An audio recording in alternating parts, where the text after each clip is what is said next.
¿Alguien me puede decir si me están oyendo? Sí, doctor, se le escucha. Perfecto, vamos a empezar, chicos. Bueno,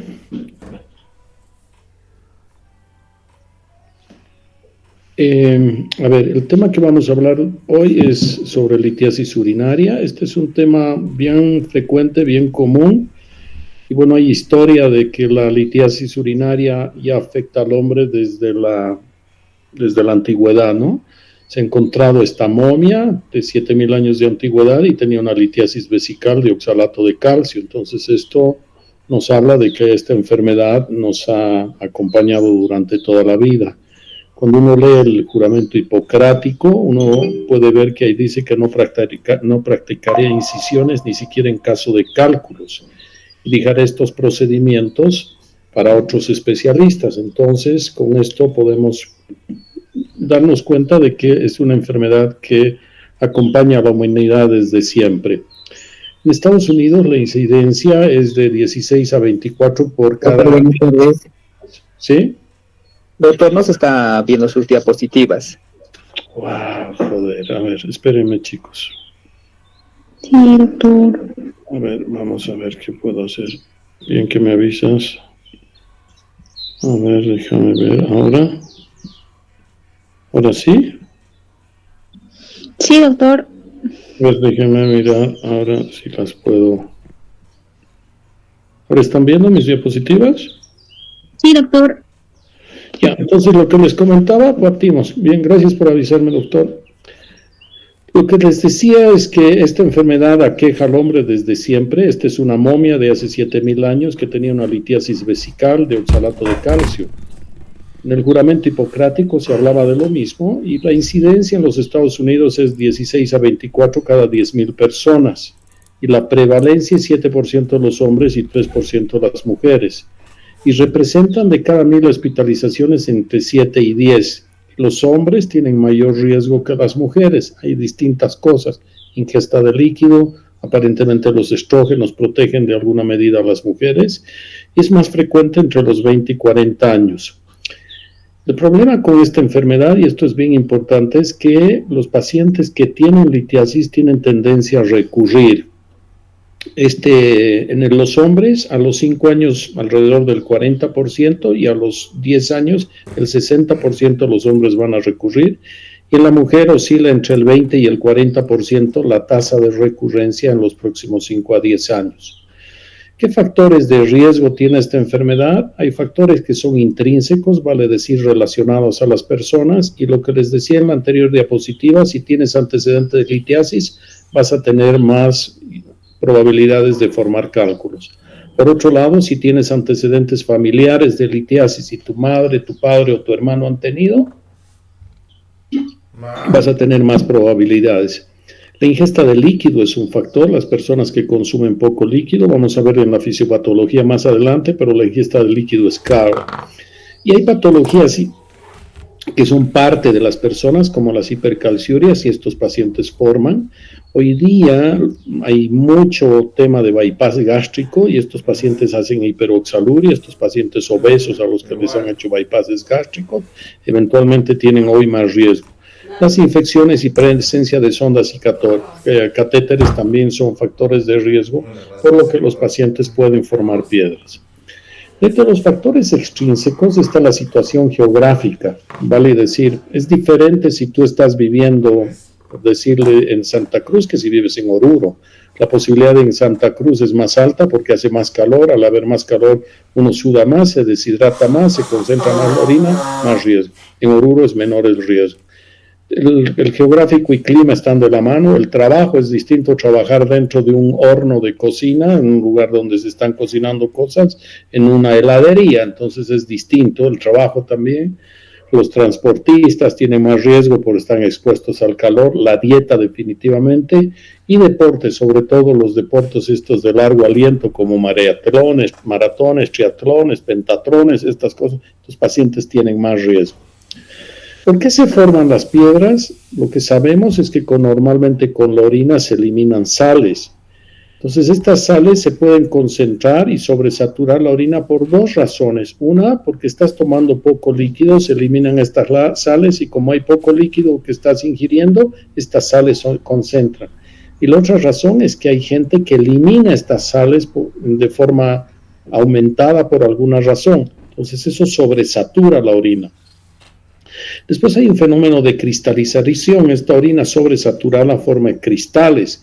Y los cristales pueden ser de distintas composiciones, oxalato, ácido úrico, cistina, estrubita. Entonces, en general, estos cristales se pueden agregar alrededor de un núcleo, que normalmente es un núcleo de naturaleza proteica, y alrededor de esto se forman cálculos. Pero también hay un equilibrio, el organismo tiene mecanismos de protección y entre ellos están los inhibidores de la cristalización, que son sustancias que evitan la formación de cristales y por lo tanto evitan la formación de cálculos. Estos inhibidores de la cristalización, la gran mayoría es el citrato, por otro lado el que disminuye la formación de cálculos de calcio, la urea, la alanina, el pirofosfato y el magnesio. Entonces estas sustancias cuando disminuyen favorecen la formación de piedras. Entonces, básicamente, lo que termina sucediendo es que se empieza a concentrar la orina, se forman estos cristales. Estos cristales, como les decía, se agregan alrededor de un núcleo. Y como les decía, estos núcleos son de naturaleza proteica, puede ser una glucoproteína, pero puede ser también un catéter, una sonda, un material de sutura. Alrededor de eso se van depositando estos cristales y terminan formando piedras. ¿Dónde se forman? En general se forman en las papilas de los cálices de los riñones. Entonces, una vez que se forman ahí estos cálculos en las papilas, se liberan y eventualmente pueden migrar hacia la parte distal de la vía urinaria o eventualmente ir creciendo dentro del propio riñón. Entonces, los cálculos tienen distintas composiciones, no hay uno solo. La mayoría de los cálculos tienen calcio en su composición. Entonces, ahí tenemos los de oxalato de calcio y fosfato de calcio, que representan en promedio el 80% de los pacientes. Estos cálculos son radioopacos, quiere decir que cuando tú tomas una radiografía los puedes ver. Después hay otros cálculos que son mixtos de oxalato y fosfato, obviamente también son radioopacos. Estos cálculos de fosfato, amonio y magnesio, que también se llama estrubita, son cálculos que se producen en procesos de tipo infeccioso y producen este tipo de cálculos, como lo están viendo en mi flecha, que son cálculos que remedan el sistema colector, lo invaden totalmente y se llaman cálculos coraliformes. También son radioopacos. Y por otro lado tenemos este cálculo que es el de ácido úrico. En Cochabamba son bastante frecuentes los cálculos de ácido úrico y tienen que ver con ingesta de purinas, o sea, nuestras dietas proteicas favorecen la expresión de ácido úrico y forman estos cálculos. Tienen algunas características, son de baja densidad, por lo tanto son radiolúcidos, no se los ve, pero tienen la ventaja de ser los únicos cálculos que tú los puedes disolver alcalinizando la orina. Entonces alcalinizas la orina llevando el pH entre 6.7 y 6.5 y 7 y estos cálculos tienden a disolverse. Y por otro lado tenemos este otro cálculo que es producido por cistina. La cistina es un aminoácido y hay un desarrollo en estos pacientes que son 4 aminoácidos que no se logran, que se van excretando con la orina. Uno de ellos es la lisina, los otros es ornitina, lisina y arginina. Pero el que no es hidrosoluble es la cistina. Y estos cálculos forman, estos pacientes cuando forman piedras recurren con frecuencia y son cálculos de difícil manejo porque son cálculos extremadamente duros. Y desde el punto de vista radiológico, estos cálculos son parcialmente radioopacos.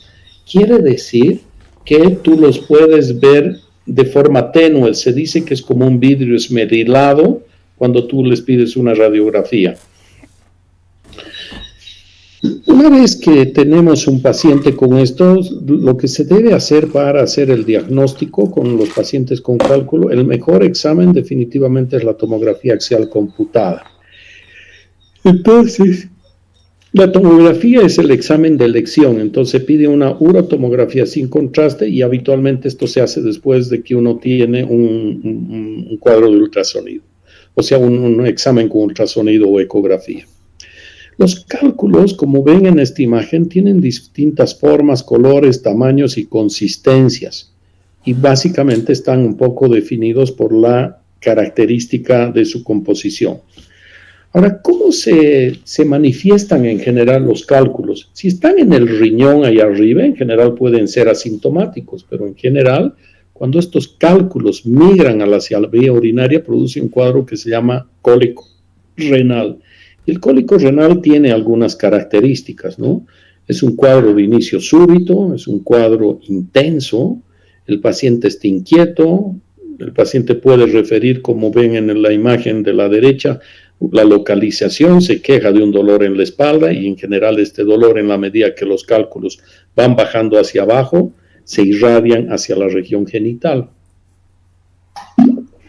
Una de las características que les comento siempre en las clases prácticas con mis alumnos es, cuando yo hacía mi internado en la Caja Nacional, no habían residentes, entonces subía al camillero y decía, interno de cirugía, cólico renal. Entonces uno bajaba y era un paciente que estaba con su mano en la espalda, que se movía, que no encontraba posición para aliviar el dolor. Esta es una de las características, o sea, un paciente inquieto, y se quejaba de un dolor en la espalda muy intenso, de inicio súbito. Doctor, estaba caminando por calle, de un rato fue como si me dieron un palazo. Entonces, cuando uno tiene esto, debe sospechar en primera instancia es un cuadro agudo de dolor en la fosa renal con un paciente que no encuentra posición. Cuando tú tienes un paciente que tiene un cuadro intraperitoneal, una apendicitis, una colecistitis, una diverticulitis, un embarazo ectópico, esos pacientes están ahí en la camilla, recostados, no quieren que los muevan, no quieren que los toque porque eso les ocasiona dolor. En cambio, estos pacientes no encuentran posición, se sientan, se paran, caminan de un lado a otro, y esta es una cosa que orienta. Y esa era la razón por la que los camilleros en la caja decían interno de cirugía cólico renal, porque ya veían a estos pacientes inquietos quejándose de mucho dolor. ¿Por qué duele el cálculo? Hay dos mecanismos, uno renal y otro no renal. El no renal es cuando el uréter se impacta en el uréter, hay un hiperperistaltismo del uréter que condiciona un dolor. Pero el mayor dolor se produce porque se tapa el uréter, se dilata la vía urinaria y esto distiende la cápsula del riñón. Y esta distensión de la cápsula del riñón es lo que ocasiona el dolor en los pacientes. ¿Cuál es el cuadro clínico? Depende. Tú puedes encontrar de forma casual en una ecografía, en una radiografía, una tomografía, de forma casual, pediste por otra cosa, cálculos en los cálices o en la pelvis. Y si no están obstruyendo la vía urinaria, con frecuencia estos cálculos son asintomáticos. El dolor se produce, como les decía, fisiopatológicamente cuando se impacta en el uréter y empieza a bajar, cuando se tapa hay un hiperperistaltismo y distensión de la cápsula, y esa es la causa del dolor. Entonces, cuando vemos a un paciente con un cólico renal en el servicio de urgencias, es hacer una historia clínica muy rápida, examinarlo, pedirle antecedentes, ver si hay antecedentes de recurrencia, factores de riesgo, un poco mirar la edad. Hay que hacer diagnóstico diferencial. Si hay alguna entidad que tiene muchísimos diagnósticos diferenciales, es el cólico renal, porque el uréter transcurre durante todo el abdomen y pelvis hasta llegar a la vejiga. Entonces, órganos, si el cálculo está en un segmento derecho, puede simular una apendicitis, puede simular una diverticulitis, una colecistitis, un embarazo ectópico, una torsión de un quiste de ovario. Entonces, eventualmente, el diagnóstico diferencial es hay que hacerlo rápidamente. Pero si uno ve a este paciente inquieto, que se mueve, que incluso puede o no tener antecedentes de litiasis, asociado a esto los pacientes pueden tener algunas otras molestias. Pueden haber náuseas y vómitos, a veces eso confunde y uno piensa que puede ser un cuadro gastrointestinal. Son más comunes estas náuseas cuando el cólico es en el lado izquierdo. Y esto tiene que ver porque la inervación del nervio del plexo solar viene hacia el riñón y hacia el estómago. Entonces el estímulo de esta inervación es la que va a producir este cuadro de dolor y náuseas o vómitos en estos pacientes.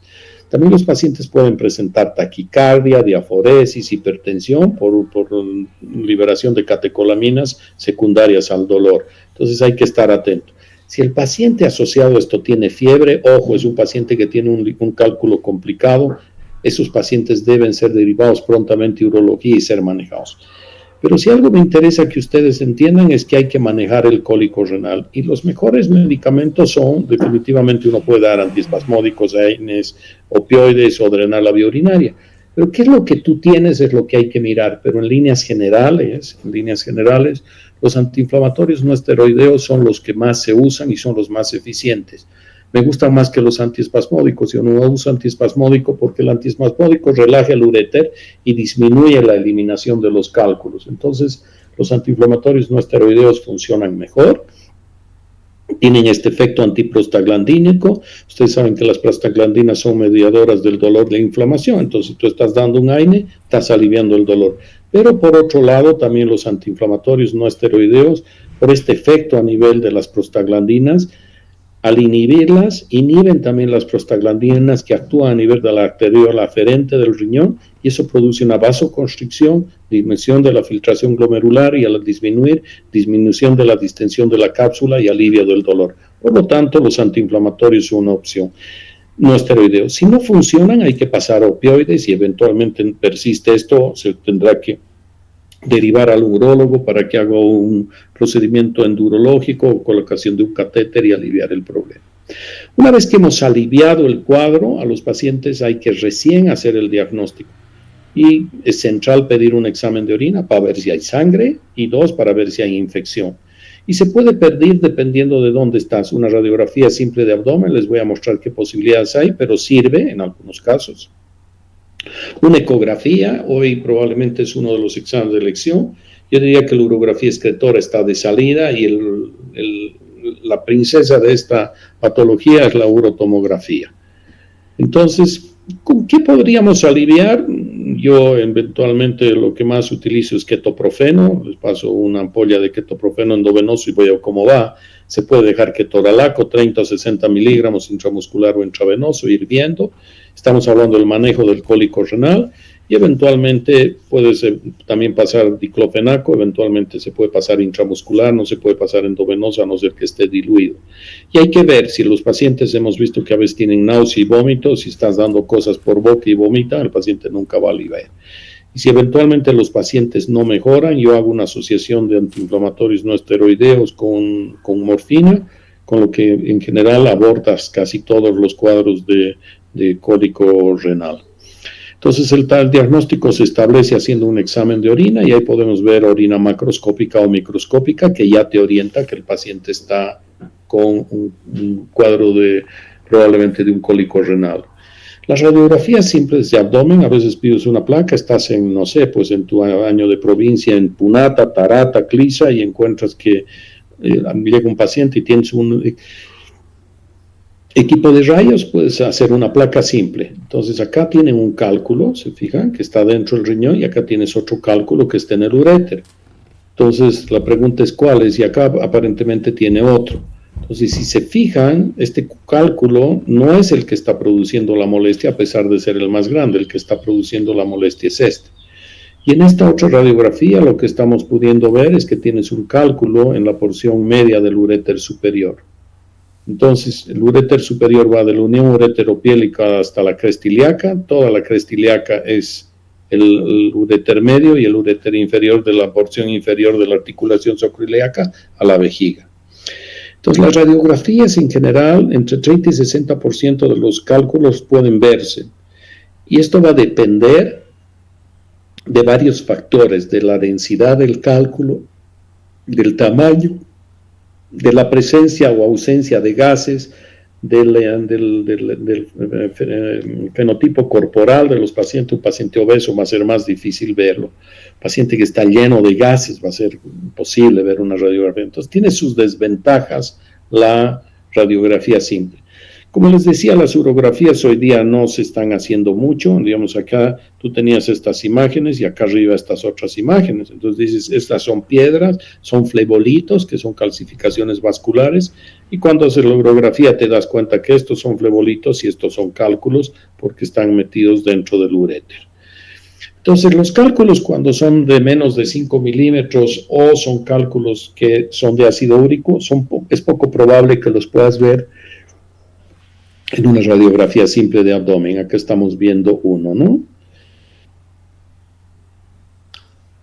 Entonces, las placas simples hay que acostumbrarse, ya hemos hablado un poco de esto, pero es importante que uno se acostumbre a mirar radiografías y busque en el trayecto del uréter. Ahí están los psoas, entonces los uréteres vienen por esto y se abren un poco y entran a la vejiga. Y esto es lo que estamos viendo acá. Acá estás viendo un cálculo, acá estás viendo otro cálculo, acá varios cálculos en los cáliz, aquí otro cálculo y acá una litiasis vesical. Probablemente estos son cálculos infecciosos, habitualmente son de estrubita. En la tomografía, en la radiografía del lado derecho se ve esta otra imagen. Y a veces ves estos cálculos coraliformes, que es lo que les comenté, que estaban dentro del sistema que colecta la orina. Cuando pides una ecografía, lo que se ve con gran frecuencia es una dilatación del sistema colector. Entonces, esta parte que es el seno renal normalmente se ve blanca. Nosotros en la clase de radiología decíamos hiperecogénico. Y acá estás viendo que está dilatada la vía urinaria. Entonces, puedes decir que esto es hipoecogénico. Es hipoecogénico. Entonces, acá estás viendo que está dilatado.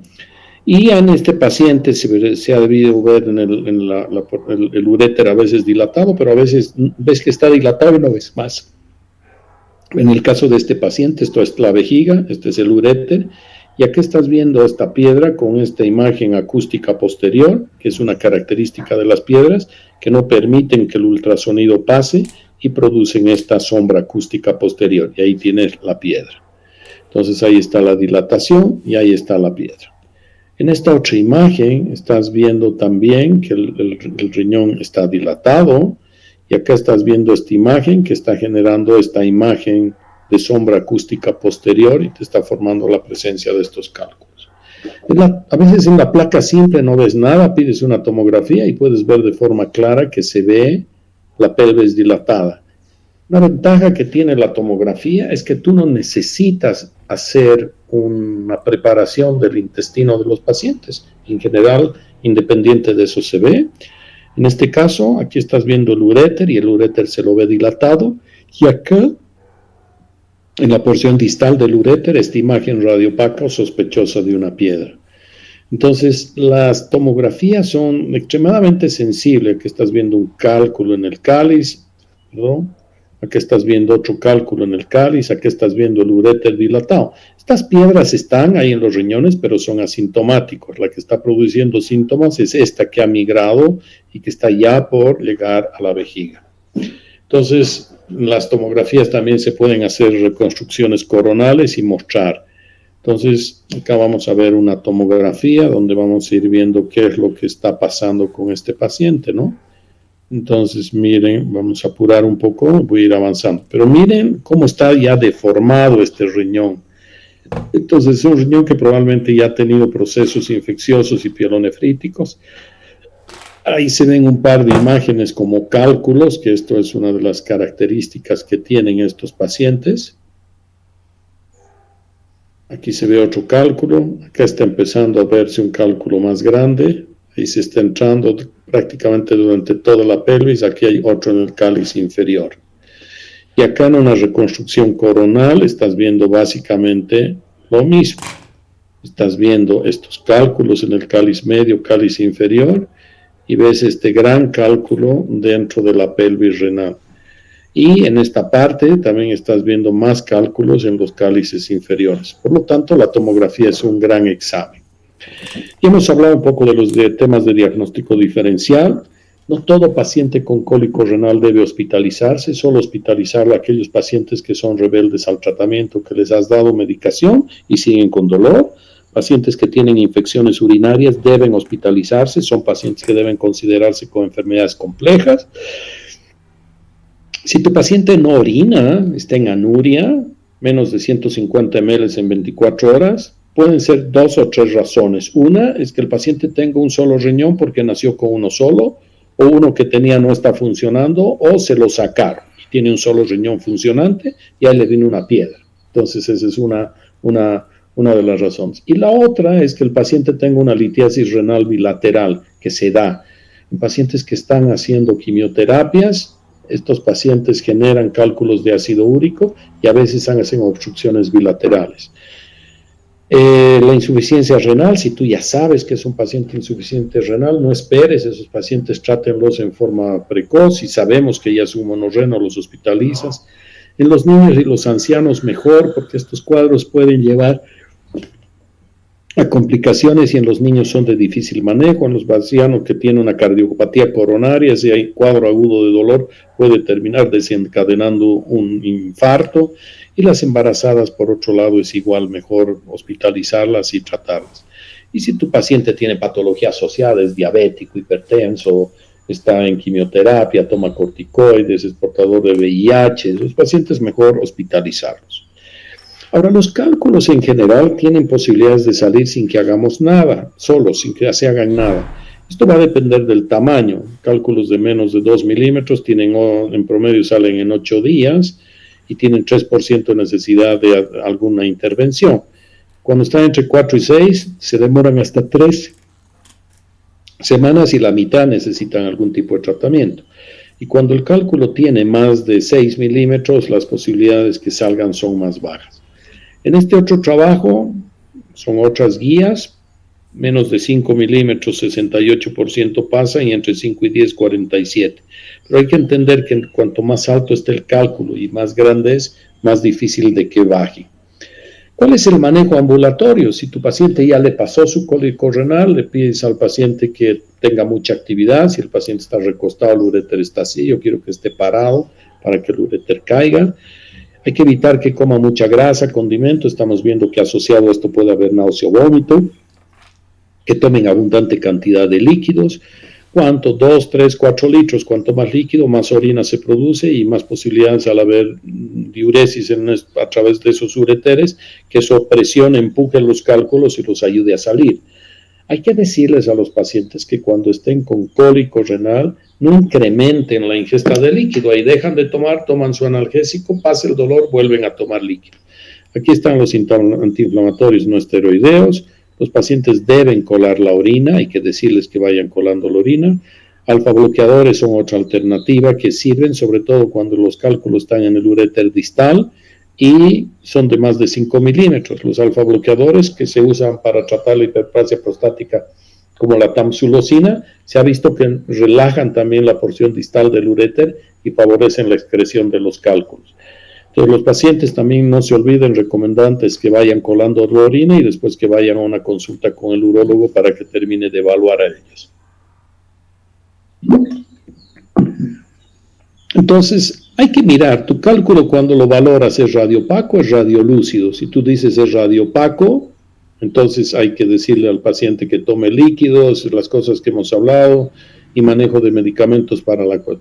Si es de más de 5 milímetros, es mejor que vaya a una evaluación urológica, pero si es menor, hacen este manejo médico que hemos comentado acá. Si el cálculo es de más de 5 milímetros, es mejor que vaya a una evaluación urológica y probablemente a este paciente le van a pedir una tomografía y un poco en función a eso se va a ver. Si el cálculo es radiolúcido, eventualmente tú asumes que puede ser un cálculo de ácido úrico, y estos cálculos de ácido úrico eventualmente con alcalinización de la orina se pueden eliminar. Y las opciones para cálculos más grandes vamos a irla viendo en las distintas diapositivas. El hacer cirugía abierta era una cosa que era la alternativa en la década de los 80s, 90s. Hasta ese momento se hacía bastante cirugía, sobre todo antes de los 80s. Pero gracias a Dios esto ha cambiado. Y gracias a Dios digo porque como ha cambiado la posibilidad, o sea, hoy día entendemos que estos pacientes tienen tendencia a recurrir. Entonces, si tú vas a abrir y abrir y abrir, vas a terminar perdiendo los riñones. Entonces, estos pacientes cuanto menos agresivo seas es mejor, y hoy día la cirugía abierta es excepcional, ¿no? Acá hay un video de una cirugía abierta. Entonces aquí se está haciendo una pielolotomía, se está abriendo la pelvis renal y se va a sacar este cálculo de la vía urinaria.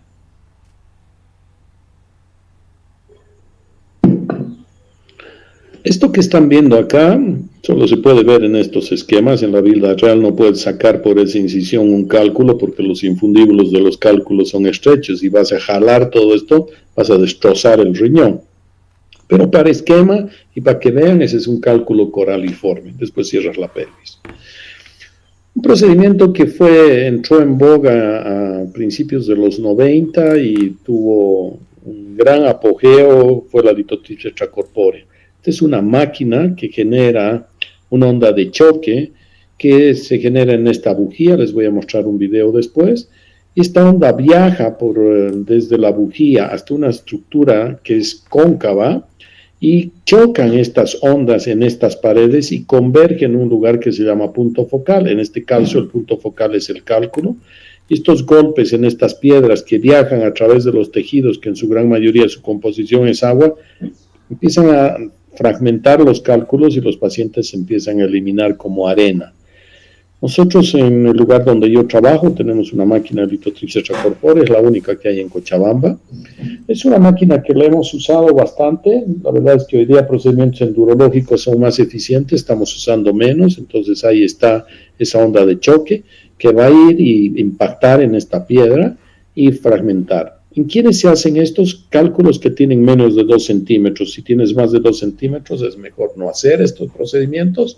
Tienes que hacer en cálculos son blandos y no están contraindicados en pacientes que tienen un gran índice de masa corporal, porque este punto focal no vas a alcanzar a llegar al cálculo y vas a estar golpeando sin poder llegar a la piedra. Entonces, esto es como una contraindicación. Lo otro es que estén infectados y lo otro es que tengan alteraciones o trastornos de la coagulación. En un momento se hacían a todos los pacientes litotripsia extracorpórea, entonces quedabas con varios fragmentos, quedabas con arena retenida en la pelvis y se producían estas calles de piedra dentro del uréter. Entonces hoy día sabemos que es mejor no hacerlo en cálculos que son muy duros y estos se miden unas unidades que se ven en la tomografía, se llaman unidades Hounsfield, y cuando son más de 1.200 unidades son piedras duras. Entonces mejor buscar otra alternativa y son cálculos muy grandes, evitar tener estos problemas que van a requerir procedimientos secundarios.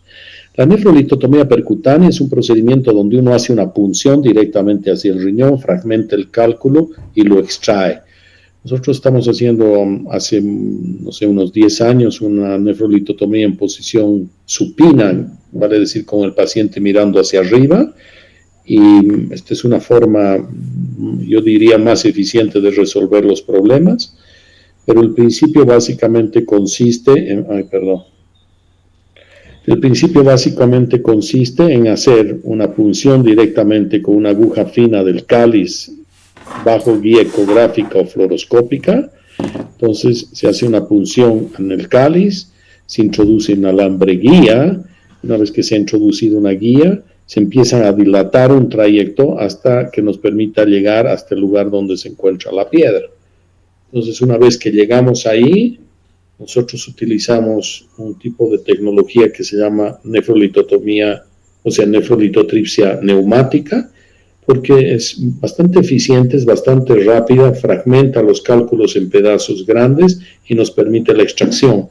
Se puede utilizar láser también, pero el láser en general deja más residuos. Entonces, acá con esta tecnología neumática, que es como estos equipos que servían para romper las piedras de las calles, el pavimento de las calles, que funcionan con vibración neumática, básicamente es lo mismo. Y después los fragmentos más grandes los extraemos. Las ureteroscopías probablemente son los procedimientos que más han avanzado, una que se llama semirrígida y otra que es la flexible. Entonces estos procedimientos sirven para todos los cálculos, están en el uréter y hoy día estamos empezando a hacer mucha cirugía desde abajo hasta el riñón. Entonces esa es la posición en la que se pone y cuando entramos, lo que hacemos es, entramos con este equipo que es el ureteroscopio. Una vez que entramos dentro de la vejiga, a través de la uretra, localizamos el orificio ureteral y ascendemos a través del mismo. Y una vez que encontramos la piedra, hoy día tenemos muchísimos láseres, cada vez más eficientes, entonces estos láseres nos sirven para romperlas o para polvorizarlas, para volverlas como polvo, y eventualmente las piedras más grandes las tomamos con una canasta y las sacamos, ¿no? Entonces esto es lo que hacemos normalmente con estos pacientes. Entonces así es como se ven los cálculos. Acá están viendo este paciente que tenía este cálculo grandote en el uréter distal, y acá están viendo cómo se ve. Hoy día realmente la visualización con estos equipos es gigantesca. Hay que entender que estás ahí magnificado por 18 veces, pero sigue siendo ese un cálculo grande. Ese es el láser con lo que tú vas rompiendo la piedra. Entonces, estas son tomografías donde tú estás viendo los cálculos en esa posición. Este paciente tiene varios cálculos, y este cálculo que está, vamos a mirar nuevamente hacia atrás, tiene un cálculo en la pelvis renal y en el uréter. Entonces esto es lo que hay que ir viendo, y tiene varios cálculos en los cálices. Cuando entramos, esto es lo que vemos. Esta es una visión endoscópica de cómo vemos ese cálculo, que es un paciente que tiene un catéter doble J. Ese es un catéter, y en el cáliz inferior tiene este cálculo. Es un paciente que tenía un cuadro infeccioso. Entonces, estos equipos semirrígidos pueden entrar recto, pero este es uno que se doble. Entonces, hoy día tenemos unos ureteroscopios flexibles, y hoy día hay unos que tienen estas imágenes digitales que realmente se ve increíblemente bien, y con los láseres puedes ir tú vaporizando los cálculos, vas volviendo arena todo esto, y vas como ir pintando el cálculo de un lado a otro hasta que se vaya disolviendo. Entonces, con frecuencia también tú tienes cálculos complicados, que tú estás viendo que tienes un cálculo acá, grande, en el cáliz inferior, pero tienes otro grande cálculo en el uréter proximal. Entonces, esto es lo que estás viendo acá. Estos pacientes van a tener que someterse a un procedimiento a tratar hecho, y con posibilidades en una segunda opción sacar otro cálculo. Lo que tenemos que evitar en los pacientes que tienen litiasis es que una piedra termina obstruyendo, haciendo que se pierda todo el parénquima, se convierte en un saco hidronefrótico que se infecta, y que tengamos que sacar el riñón porque no hicimos nuestro tratamiento y nuestro manejo de forma adecuada y temprana y en su momento. Entonces, acá estás viendo un paciente que tiene un cálculo en el uréter enorme, y secundario a esto, el paciente ha perdido su riñón. Entonces, acá vamos a ir avanzando, y lo que tú estás viendo acá, esto ya es prácticamente, no hay nada de parénquima renal. No hay nada de parénquima renal. El paciente ha perdido prácticamente todo el parénquima renal. Acá estás viendo el parénquima renal en el riñón izquierdo, y este riñón derecho es básicamente un saco hidronefrótico, ¿no? Entonces, a estos pacientes hay que terminar sacándoles el riñón, y esto es algo que no podemos permitirnos, ¿no? Es un lujo que no podemos darnos. Hay varias cosas que se pueden hacer para que los pacientes no formen cálculos, pero fundamentalmente son 4. Hemos visto que hombres recurren entre 40 y 60%, y mujeres entre 20 y 40%. Entonces, la primera cosa es tomar líquido. ¿Qué cantidad de líquido? La cantidad de líquido que te permita orinar más de 2,5 litros. Pues no vas a orinar 2,5 litros si tomas 1 litro. Entonces hay que insistir con el paciente que tome mucho líquido. ¿Qué líquido es bueno? El agua es buena. Hacia tu agua le puedes poner un poco de naranja o limón. En la naranja el limón tiene citrato, y si recuerdan, el citrato es un inhibidor de la cristalización. Entonces esto es algo que es bueno para los pacientes. Es bueno que tomen líquido y que orinen. El termómetro es el color, siempre que su orina esté muy clara. La segunda cosa que hay que recomendar es que eviten los excesos proteicos. Los excesos proteicos son las parrilladas, ¿no? ubre, chorizo, pollo, res, así se comen en las parrilladas, y asociado a esto cerveza, esto produce gran cantidad de eliminación de purinas, formación de cálculos. Hay que decirle al paciente que consuma calcio en moderada cantidad. El calcio está en la leche y en los huevos, pueden comer. Lo peor es que no coman nada de esto, pero los pacientes pueden tomar un poco de leche o comer un poco de queso, quesillo, yogur, pero no pueden tomarse una bolsa de leche o una bolsa de yogur. Huevos, 1 o 2 huevos por semana. Entonces hoy día estos chicos que están haciendo pesas comen 5 huevos por día, ¿no? 6 huevos por día, 8 huevos por día. Es una locura. Entonces eso puede favorecer la excreción de calcio, hipercalciurias y formación. Y el otro tema es restringir la sal. La sal favorece la excreción de calcio. Entonces se ha visto que si tú haces estas 4 cosas, estos pacientes tienen menos riesgo de formar cálculos. ¿Tienen alguna pregunta?